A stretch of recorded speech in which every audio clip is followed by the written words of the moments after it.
अस्सलाम वालेकुम, कैसे हैं भाई आप लोग? खैरियत से हैं? ठीक ठाक। सयानों ने कहा है कि जितना कम बोलो ना तो उतना अच्छा रहता है, ज़िंदगी आपकी सुकून से गुजरती है। लेकिन अपेरेंटली ये कहावत जो है ना, हमारे बहुत सारे कुछ साबिक प्लेयर्स ने नहीं सुनी है इसके बारे में। जो पाकिस्तान क्रिकेट बोर्ड में जो इस वक्त मतलब मैनेजमेंट रोल्स में है, उन्होंने शायद नहीं सुनी। पाकिस्तान क्रिकेट बोर्ड के ऑफिशियल ने शायद ये नहीं सुनी। माइक हैसन साहब ने नहीं सुनी ये कहावत। इसलिए कि इसका एक रीसेंट एग्जांपल मैं देता हूँ कि आप जितना ज़्यादा आप बोलेंगे ना तो उतना ज़्यादा आपके चांसेस होते हैं कि आप जो है you will and up with mud on your face. ठीक है, बात ये है कल प्रेस कॉन्फ्रेंस हुई थी to announce the Pakistan squad for the Asia cup and the tri series in UAE. ठीक, ओके फाइन। आकिब जावेद साहब से उसमें सवाल हुआ तो आकिब जावेद साहब ने उसमें स्पेसिफिकली ये बात कही कि जी ये पाकिस्तान टीम जो है ये मतलब इंडिया को हरा सकती है एशिया कप में। और इंडिया पाकिस्तान का मैच बड़ा हाई प्रेशर मैच होता है, दुनिया भर में देखा जाता है। और जो रिसेंट हालात रहे हैं पाकिस्तान इंडिया के, उसकी वजह से और प्रेशर होगा वगैरह वगैरह करके। ठीक है, अब मेरा सवाल सिर्फ ये आकिब जावेद साहब से है कि भाई क्या एशिया कप जो है वो सिर्फ इंडिया के मैच के ऊपर, इंडिया के खिलाफ जो मैचेस खेलेंगे क्या उसके ऊपर मैसर है? हमारा टारगेट क्या ये नहीं होना चाहिए कि हम ओवरऑल एशिया कप जीतने की बात करें बजाय इसके कि हम सिर्फ इंडिया की बात करें? ठीक है, आप इंडिया की जब बात करते हैं, इंडिया के मैचेस की स्पेसिफिकली जब बात करते हैं तो you are doing nothing but just putting pressure on your own players.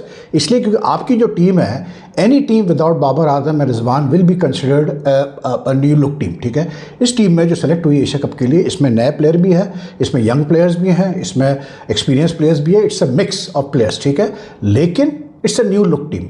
अब आप खास करके जो रिलेटिवली इनएक्सपीरियंस प्लेयर्स हैं, जो न्यू फेसेस हैं, जो यंगस्टर्स हैं, उनके ऊपर क्यों आप प्रेशर डाल रहे हो ये बातें करके? इंडिया स्पेसिफिकली इंडिया के मैच की बात क्यों कर रहे हो आप? कभी बहुत कम मैंने सुना है कि इंडियन कोच या कप्तान वगैरह जो है वो स्पेसिफिकली पाकिस्तान के बारे में, अगर कोई इवेंट में पाकिस्तान इंडिया का मैच है, कि उसके ऊपर वो बार बार बात करें जैसे हमारे वहाँ होता है। तो आकिब जावेद का मुझे समझ में नहीं आया मकसद कि क्या why do have to mention the India match? आप कहें कि हाँ जी एज ए सेलेक्टर आप आराम से कह सकते हैं कि जी ये हमारी टीम अच्छी टीम है, ये एशिया कप में अच्छा परफॉर्म कर सकती है, it has the capability of winning the Asia cup. ठीक है, अब एशिया कप अगर आप इतना कह देंगे काफ़ी है, उसमें अंडरस्टूड है कि जाहिर सी बात है पाकिस्तान इंडिया से एक दो मैच जीतेगा तो एशिया कप जीतेगा ना यार, एशियन चैंपियन बनेगा, ऐसा तो नहीं जीत सकता। ठीक, तो आप इतना कहते हैं काफ़ी है। लेकिन नहीं, इंडिया का स्पेसिफिकली मेंशन करना है, हीरो बनना है और अपने ही प्लेयर्स पर प्रेशर डालना है।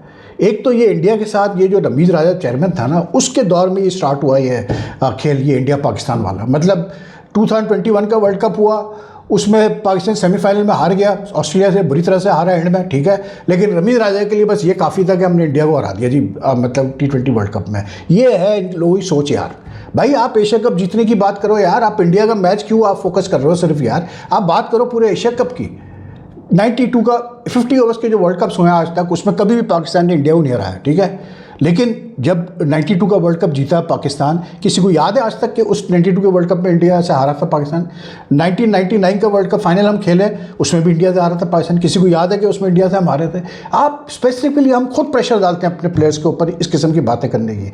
There is acute need in the Pakistan cricket structure for people to be groomed, educated on how to deal with the media, what to say in front of the media. अब अब्दुल रज़ाक साहब का बयान सुना आप ज़रा, मतलब कहते हैं कि जी ये जो पाकिस्तान टीम है ना, ये अपने मुल्क के लिए खेलती है। तो इससे पहले टीमें क्या मुल्क के लिए नहीं खेल रही थी, वो अपने लिए खेल रहे थे? मतलब क्या बच्चों वाली बातें यार।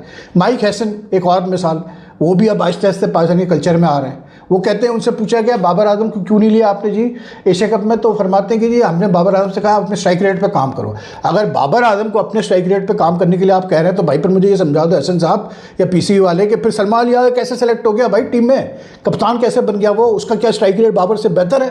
क्या वो बाबर से बड़ा बैट्समैन है? लेकिन हम चले स्ट्राइक रेट की हमसे बात कर रहे हैं, क्या उसका स्ट्राइक रेट बाबर से बेहतर है? Why do you have to say this यार? You could have just said कि जी बाबर की कुछ चीज़ें हैं, he is a world class batsman but we want to improve on some of his मतलब aspects of T20 cricket, that's it, end of story. Strike rate specifically mention करके आप ammunition दे रहे हैं। कल अगर ये पाकिस्तान टीम स्ट्रगल करती है, लोग जो है माइक हैसन की ऐसी की तैसी कर देंगे कि हाँ जी सलमान अली का स्ट्राइक रेट बताओ, फला का स्ट्राइक रेट बताओ। बेवकूफ़ लोग यार, मैं कहता हूँ कि इनकी समझ में नहीं आती। दूसरा ये कि देखिए, मैं भी बिलीव करता हूं कि T20 क्रिकेट में it's a very unpredictable format. Time to time we have seen weaker teams beat stronger teams, कोई ऐसी चीज़ नहीं है। बिल्कुल पाकिस्तान इंडिया को हरा सकता है एशिया कप में, इसमें कोई शक नहीं। लेकिन ऑन मतलब रिकॉर्ड पे अगर आप जाते हैं, रीसेंट फॉर्म पे जाते हैं, तो ऑब्वियसली बात है इंडिया की टीम बहुत स्ट्रांग है यार। उन्होंने अभी अपनी एशिया कप की स्क्वाड अनाउंस नहीं की, उस पर तभी मैं और आगे बात करता हूँ, लेकिन जो उनके रीसेंट रिकॉर्ड रहा है इंडिया का इन T20, इट इज़ ऑसम यार। That is why they are the T20 world cup champions. सीधी सी बात है, वो ऐसे तो चैंपियन नहीं बन गया ना यार। मतलब उनका जो रिकॉर्ड है इन the last, like if I start with the T20 world cup last year, उसके बाद से एक जिम्बाब्वेन की टीम गई थी 4-1 वहाँ ये जीते, जिसमें शुभमन गिल को कप्तान बना के भेजा था। फिर ये बायलैटरल सीरीज़ खेले हुए बांग्लादेश से, ये खेले हुए श्रीलंका से 3-0 जीते। फिर ये साउथ अफ्रीका गए, वहाँ जो है 3-1 जीते ये 4 मैच की सीरीज़। इंग्लैंड को बुलाया घर पे, इंग्लैंड को 5 मैच की सीरीज़ खेली, वो 4-1 वो जीत गए। And it's just not that they have won, it's just not that in the last I think 30 और 31 matches we count the Zimbabwe tour world cup में कोई 9 मैचेस थे इंडिया के, 9 में से इंडिया ने T20 वर्ल्ड कप में last year 8 matches जीते। एक मैच अबेंडन हुआ कनाडा के साथ, बाकी सारे मैच जीते वो, right up to the final match when they won against South Africa, ठीक है। And the best part was in that world cup in the last 3, like in the super 4 stage, जो बड़ी टीमें थी ऑस्ट्रेलिया, इंग्लैंड और South Africa, आखिरी 3 matches सबके खिलाफ लंबे स्कोर है। मतलब इंडिया की team, the best part, a bit of good news for Pakistani cricket fans and supporters, जो सबसे लोएस्ट इंडिया का आया है, जिसमें इंडिया की बैटिंग स्ट्रगल हुई है पहले बैटिंग करते हुए, वो पाकिस्तान के खिलाफ ही हुई है लास्ट ईयर के वर्ल्ड कप में, जब 116 पे इंडिया सिर्फ कर पाई थी 20 ओवर और पाकिस्तान 6 रन से मैच आ रहा था, ठीक है। So that just shows there is pressure when these two teams play against each other, but otherwise they have been terrific in the T20 form with the new look team.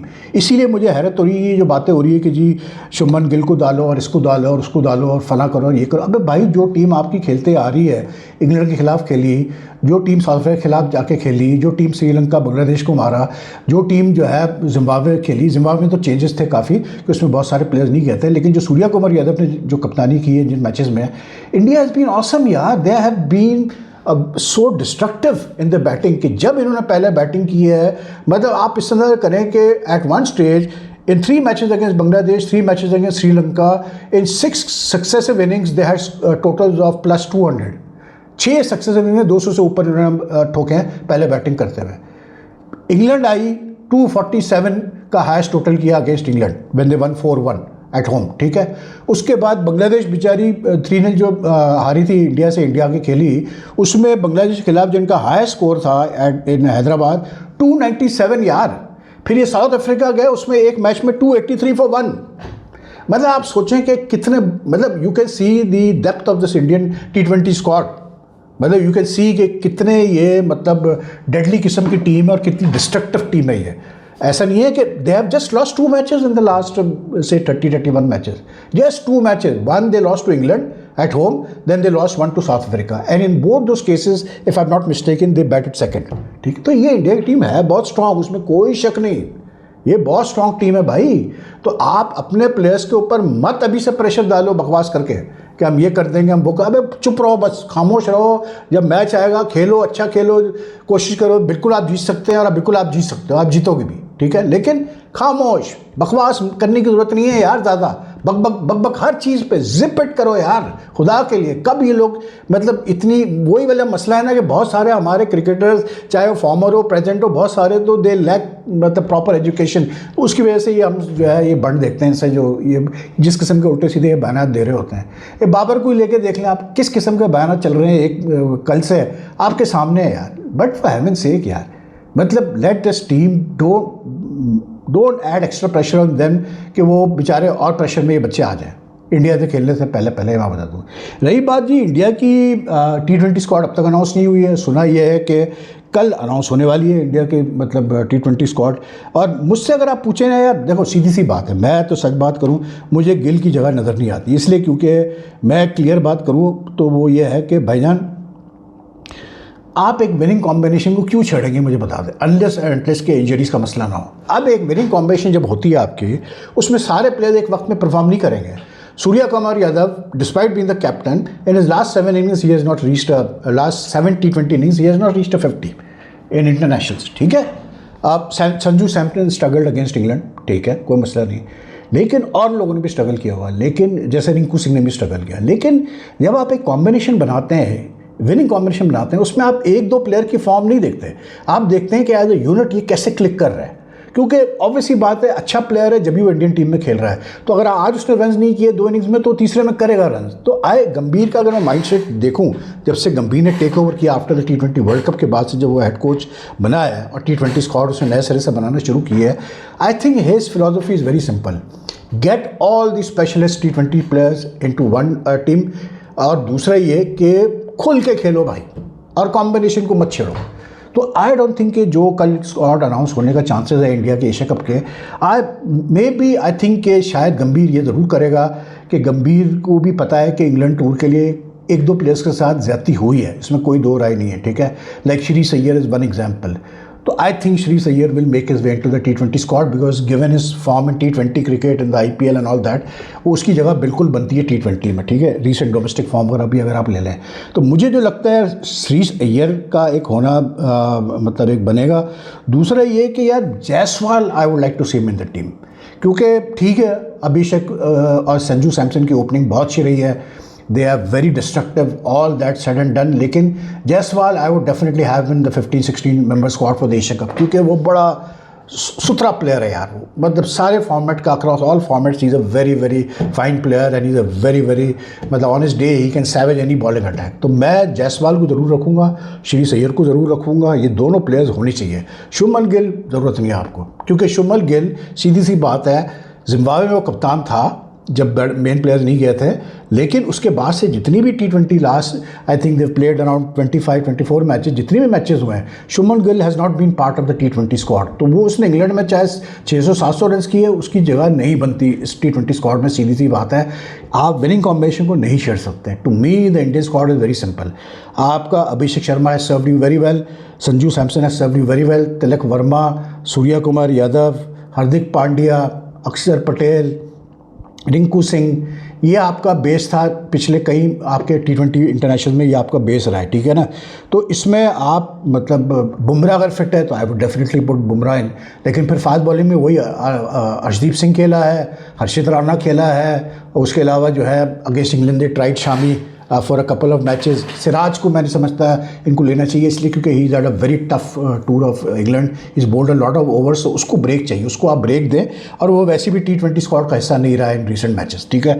तो उसको आपको रखने की ज़रूरत नहीं है। तो so to me I think the changes that you can make is कि you bring in Shreyas Iyer, ठीक है, you bring in Bumrah if is available, if is fit, and then Jaiswal. ये 3 मैं चेंजेस ज़रूर करूँगा टीम में, इनको मैं ज़रूर लेके आऊँगा, इन तीनों प्लेयर्स को इंडिया की T20 स्क्वाड में, जो कल अगर अनाउंस हो गया। मुझे नहीं पता है कि क्या करेंगे कैसे नहीं करेंगे, that I don't know, but I think यही है। बाकी इसलिए कि इंडिया का अगर आप हार्दिक पांड्या को ले लें, अर्शदीप सिंह को ले लें, हर्षित राणा को ले लें, और बुमराह को अगर आप रखते हैं, तो ये बड़ा स्ट्रॉन्ग पेस अटैक है आपका, you don't need anything else after that, ठीक है। फिर सिमिलरली अगर आप मतलब स्पिन में जाते हैं, तो आपके पास अक्षर पटेल है, गुड ऑलराउंडर। फिर आपके पास क्या इसको बोलते हैं, कुलदीप यादव को आप रख सकते हैं, बिल्कुल आप रखें कुलदीप यादव को, और एक और स्पिनर आप रखें बिश्नोई की जगह, आप या तो सुंदर को रखें या फिर आप वरुण चक्रवर्ती को रखें। तो आपके पास स्पिनर्स भी होंगे, क्योंकि वो अपना अभिषेक शर्मा भी बॉलिंग कर लेता है, तो आपके 4 स्पिनर्स हो जाएंगे, और आपने 4 टॉप के स्पेसेस रखें, बाकी फाइन यार। तो आई थिंक जो 90% जो टीम जीती आ रही है इंडिया की T20 स्क्वाड, उसको 90% वैसे ही रहने दें, उसको मत छेड़ें, आप आगे पीछे करने की जरूरत नहीं है। Surya Kumar fitness test pass कर चुका है, ही इज़ अवेलेबल, तो let him play, let him captain the side. To me Bumrah, Shreyas Iyer and Jaiswal, इनकी जगह बनती है T20 स्क्वाड में, इनको लाना चाहिए बिल्कुल। अगर इनकी जगह बन रही है तो इनको बिल्कुल लाना चाहिए। तो मैं नहीं छेड़म छाड़ी करूँगा ज़्यादा इंडिया की T20 स्क्वाड से, because it's awesome squad, is be doing very well in recent time. मतलब इतना ज़बरदस्त रिकॉर्ड, तो मतलब एक वक्त में जब सरफराज था कप्तान पाकिस्तान का T20 स्क्वाड का, तो उस वक्त में शायद पाकिस्तान का T20 में इतना अच्छा रिकॉर्ड था जब हम नंबर 1 हुए थे, ठीक है ना। अदरवाइज ये जो इंडिया की मतलब T20 स्क्वाड है, this is like a power house of talent. तो इसको मत छेड़ो यार, खुदा के लिए। आई डोंट थिंक गंभीर अलाउ भी करेगा इसमें ज़्यादा छेड़छाड़ की जाए, बस ये प्लेयर्स अगर हो जाए तो बहुत अच्छा है। बाकी यार एक बड़ी इंटरेस्टिंग चीज़ मैं आपको बताऊँ, मुझे ऐसे लगता है कि यार मतलब जो है ना BCCI में कोई ना कोई बैठ के मेरी वीडियो देख लेता है, इसलिए क्योंकि मैंने अभी 2-3 जब से ये ऋषभ पंत का इंसिडेंट हुआ था, in that he fractured his foot, and even before that he was unfit, वो इंजर्ड हो गया था, तो वो कीपिंग नहीं कर पाया, उसने से बैटिंग की और उसकी जगह पे ध्रुव जरल ने कीपिंग की थी इन द टेस्ट मैचेस। उसके बाद फिर उसको फ्रैक्चर के साथ भी वो खेला। तो मैंने उसमें एक बात कही थी, उन वीडियोज़ में मैंने 2 वीडियोज़ में ये बात कही कि भाई ये टेस्ट में अगर ऐसा होता है कि एक प्लेयर टेस्ट के पहले 2 दिन खेलते हुए उसको कैसे बोलते हैं एक्सटर्नल इंजरी हो जाए, मतलब खेलते हुए, तो उसके लिए बिल्कुल एक फुल इंजरी सब्सटीट्यूट अलाउ होना चाहिए, रिप्लेसमेंट अलाउ होना चाहिए लाइक टू लाइक प्लेयर। इसलिए क्योंकि ये बड़ी ज़्यादती एक टीम के साथ कि आप फिर उसको एक्सपेक्ट करें कि वो 3 दिन तक जो है वो विदाउट प्लेयर शॉट खेलते रहे, जैसे हुआ इंग्लैंड के साथ भी इन द लास्ट टेस्ट, क्योंकि क्रिस वोक्स इंजर्ड हो गया था। ठीक, तो मज़े की बात यह है कि जी BCCI ने एक्सपेरिमेंट अपना अनाउंस किया है। वो कहते हैं कि जी दुलीप ट्रॉफी में और रणजी ट्रॉफी जो उनके फर्स्ट क्लास टूर्नामेंट्स है इस साल डोमेस्टिक में, they are going to allow this serious injury replacement rule, जिसके तहत अगर एक प्लेयर एक्सटर्नल इंजरी उसको होती है मैच के दौरान, ठीक है, तो उसका full like to like replacement allowed होगा स्क्वाड से। ठीक है, तो it's a very good move and I think वही वाला मसला है यार कि BCCI में कम से कम ये चीज़ अच्छी है कि वो एक्सपेरिमेंट करते हैं चीज़ों के साथ। हम तो हमारा बोर्ड तो किसी चीज़ में, मतलब PSL को 10 साल हो गए, डोमेस्टिक क्रिकेट को इतने साल, मतलब डोमेस्टिक क्रिकेट सीजन पूरा होता है, किसी नई चीज़ को हम एक्सपेरिमेंट करने को तैयार ही नहीं है, चाहे वो सब्स्टिट्यूट प्लेयर का रूल हो, चाहे कोई भी हो। हम मतलब डील पार्टी है बिल्कुल, आप अंदाजा करें। अच्छा, एक जो और मजे की चीज़ ना, मैं कल स्टेटमेंट पढ़ा था, सरफराज अहमद ने जी एशिया कप स्क्वाड को बैक किया और कहा है कि बहुत अच्छी स्क्वाड सेलेक्ट हुई है। अब भाई मुझे ये बता दो कि सरफराज अहमद और क्या बोलेगा जब 50 लाख ले रहा है वो as a mentor from the Pakistan cricket board, तो you expect Sarfaraz to say कि नहीं जी ये टीम अच्छी सेलेक्ट नहीं हुई है या बाबर की टीम में होना चाहिए था। मतलब यार कुछ चीज़ें तो इतनी ऑब्वियस होती है और फिर भी जो है लोग वो खबरें लगाते हैं। एनीवे दैट्स इट यार, काफ़ी कुछ है बात करने के लिए, लेकिन फिर जो है ना लंबी हो जाती है वीडियो, क्योंकि इंग्लैंड ने अपना जो है स्क्वाड अनाउंस किया for the white ball series against South Africa at home and then for Ireland. उसमें जो मज़े की चीज़ है ना, रेहान अहमद की वापसी होती है, इंग्लैंड टीम में वापसी हुई है। एंड द बेस्ट पार्ट है ये जो यंग लेग स्पिनर है, इसके बारे में कहा जाता था कि ये बैटिंग भी अच्छी कर लेता है। इसने पाकिस्तान के खिलाफ ही डेब्यू किया था टेस्ट में और 5 विकेटें भी ली थी। लेकिन यार super talented youngster and the guy has got, he has batted in the top order, top 3, he has even opened for his county and he did it because he wanted to do it and the guy scored 500 यार this season in the top 3। सोचें आप ज़रा, और विकेटें अलग ले रहा है वो। तो मतलब आप देखें इस तरह प्लेयर की डेवलपमेंट होती है, ग्रूम किया जाता है कि इसको पूरी सपोर्ट दी गई है कि ठीक है यार तुम अपनी ऑलराउंड बैटिंग कैपेबिलिटीज़ को बढ़ाओ, बॉलिंग को भी बढ़ाओ। This is how you get good players. तो आई एम वेरी इंप्रेस्ड यार कि मतलब 5 सेंचुरियाँ फर्स्ट क्लास की यार, बड़ी। बाकी बॉबी सिम्पसन के यार डेथ हो गई। Bobby Simpson farmer Australian captain, very well known figure in Australian cricket, and the most he became very famous especially after कि जब वो कैरी पैकर सर्कस का मसला हुआ था, तो सारे ऑस्ट्रेलियन प्लेयर्स जो है बड़े प्लेयर्स थे वो कैरी पैकर में चले गए थे। तो इंडिया की जो टीम गई थी ऑस्ट्रेलिया, आई थिंक 76-77 में, उसमें बॉबी सिम्पसन को रिटायरमेंट से बुलाया गया to lead the Australian team and it was a very good and मतलब बड़ी मज़े की सीरीज़ हुई थी वो। और Bobby Simpson at that time I think he was 40-41 and he became the oldest player to lead his country, मतलब Australia against India. तो he came to Pakistan also number of times as manager and he is also famous for the fact that जो Pakistan cricket में पहला match fixing का जो एक official proper incident हुआ, उसमें भी बॉबी सिम्पसन का मतलब central figure, because he was manager of the team, जिसमें जो है मार्क वॉर ने और शेन वॉर ने जो है इल्ज़ाम लगाया सलीम मलिक के ऊपर कि इसने हमें पैसे ऑफर किए टू मतलब fix a match, a test match, some parts of a test match, ठीक है ना। तो बॉबी सिम्पसन ने फिर रिपोर्ट की थी पाकिस्तान क्रिकेट बोर्ड को। तो सैड दैट ही इज़ मतलब 89 की एज पे उनकी डेथ हुई है। So that's all for now यार, और भी है काफ़ी, क्रिकेट में तो बहुत कुछ ही हो रहा है, लेकिन ये है कि चलें फिर बाद में बात करेंगे, तो क्योंकि टॉप एंड सीरीज़ भी चल रही है, सब कुछ हो रहा है, इस पर भी थोड़ी बात करेंगे अगले वीडियो में। So take care, if you like this video, like and share as much as you can, and I will see you soon. अल्लाह हाफ़िज़।